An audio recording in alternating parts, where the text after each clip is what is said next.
Bonjour à toutes et à tous et bienvenue dans Vlog Cinéma.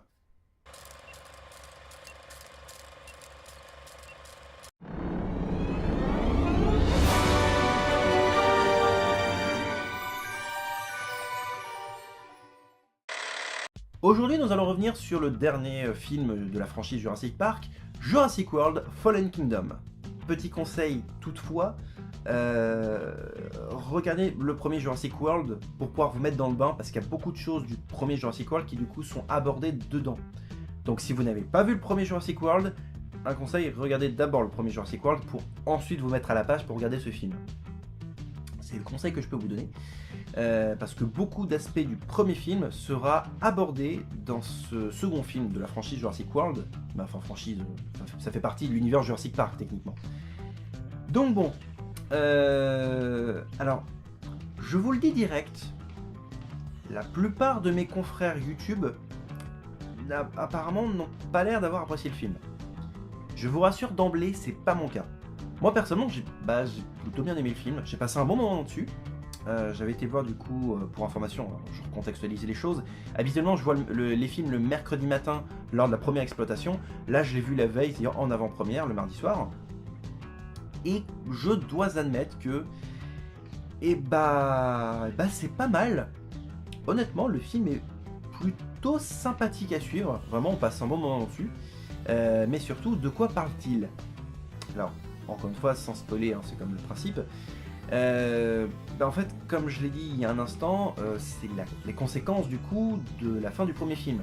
En gros, à la fin du premier film, je suis désolé, je risque, si vous n'avez pas vu le premier film, ça va. Enfin bref, voilà, je suis obligé du coup. Mais à la fin du premier film, l'île d'Isla Nublar, le volcan entre en éruption. Le volcan que tout le monde croyait mort normalement. Et pourtant, le volcan entre en éruption et du coup détruit le parc. Et pas que. En tout cas, il me semble qu'à ma connaissance c'est ça, mais c'est ce qu'ils évoquent, comme quoi le parc serait, le volcan est, entre en éruption. Mais moi, si je me rappelle bien, je me rappelle pas avoir vu de volcan dans le premier Jurassic World. C'est juste, comme dans le premier Jurassic Park, des dinosaures qui s'échappent et qui foutent la main dans le parc. Moi, c'était le souvenir que j'en avais de Jurassic World, mais apparemment, le second parle d'une éruption volcanique qui du coup condamne l'île d'Isla Nublar. Et du coup, les deux personnages principaux, donc ceux interprétés par Chris Pratt et je ne me rappelle plus du nom de la rouquine, mais voilà, retournent sur l'île pour récupérer des dinosaures et pour, soi-disant, les mettre en sécurité. Alors, je vous le dis direct, le film a des relents de Jurassic Park 2, Le Monde Perdu. Donc, tout ne va pas se passer comme prévu. Logique.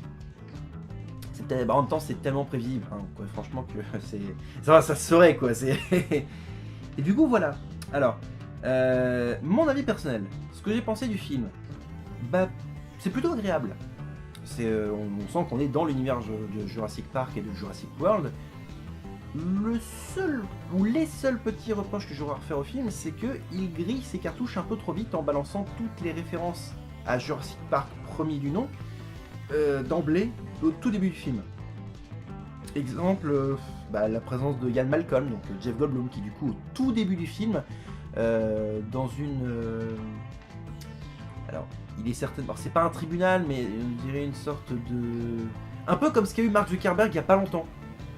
En gros, il était à une table et en face de lui, il avait un jury ou un truc du genre. À peu près de la même manière, enfin à peu près le principe similaire en gros. Pour expliquer clairement les conséquences des dinosaures, blablabla, c'est pas bien, faudrait les laisser mourir parce que sinon si on les laisse en vie, l'humanité va mourir. Enfin, voilà, en gros c'est ça. Et je dois admettre qu'il n'a pas tout à fait tort. Parce que dans ce film, l'être humain se prend pour Dieu. À tel point qu'il... Vous vous rappelez du dinosaure créé génétiquement dans le premier Jurassic World? En fait, il récupère un morceau d'os de ce premier dinosaure, enfin de ce dinosaure génétiquement modifié, pour l'améliorer, du coup, créer le prédateur ultime, l'Indoraptor, enfin je me rappelle plus de son nom, mais en gros c'est un dinosaure custom avec des trucs jaunes sur le cou, enfin bref, c'est un dinosaure tuning quoi en fait. Bon, j'exagère peut-être un peu, mais voilà. Donc bon, le film est sympa, la musique est tout aussi sympa, il y a quelques morceaux qui reprennent les quelques premières notes du thème de Jurassic Park, mais dans l'ensemble la musique elle se remarque, mais elle est pas ouf. Elle est pas ouf, c'est pas l'intérêt principal du film, c'est pas la musique. Par contre, graphiquement, ça a de la gueule. J'ai noté une chose assez intéressante, le brachiosaure. Le brachiosaure, comme si vous avez vu le premier Jurassic Park, vous savez que c'est un dinosaure qui est du coup qui mange de l'herbe, enfin qui est herbivore. Il se trouve que quand l'équipe arrive sur le film, enfin sur l'île d'Isla Nublar, ils arrivent dans les ruines de Jurassic World, ils voient, le premier dinosaure qu'ils voient, c'est le brachiosaure. Et quand ils se barrent de l'île, justement, le dernier dinosaure qu'ils voient, c'est le brachiosaure, et la scène est tellement belle. En gros, il y a eu du coup une éruption volcanique qui du coup est en train d'engloutir, enfin bref, c'est un volcan quoi, donc je vous fais pas un dessin quoi. Et il y a du coup de la fumée volcanique qui est du coup partout sur l'île, qui recouvre quasiment l'île. Et le brachiosaure, il est sur le ponton du port de l'île. Et en fait, avec la lumière qui du coup, lumière de feu, donc plus la fumée qui l'entoure, etc. C'est vraiment beau. La musique, l'ambiance, toute cette scène est très jolie à voir. C'est pour moi l'une des plus jolies à voir. Et le film n'en est pas mauvais. Franchement, si vous appréciez l'univers de Jurassic Park, je recommande le film. Si vous avez juste envie de voir un blockbuster sympa, je recommande le film. Mais on sent qu'on est dans la vague post-Avengers. C'était ce que je disais justement avec Solo et Rampage. Ça donnait vraiment le sentiment que depuis la sortie d'Avengers, les films ne se foulaient pas du tout et au final proposaient un truc bidon quoi. En gros, Rampage c'était le service minimum, et encore, Deadpool c'est j'en ai rien à branler, je suis pas dans votre délire, et Solo Star Wars on sentait déjà que la hype Avenger était déjà redescendue.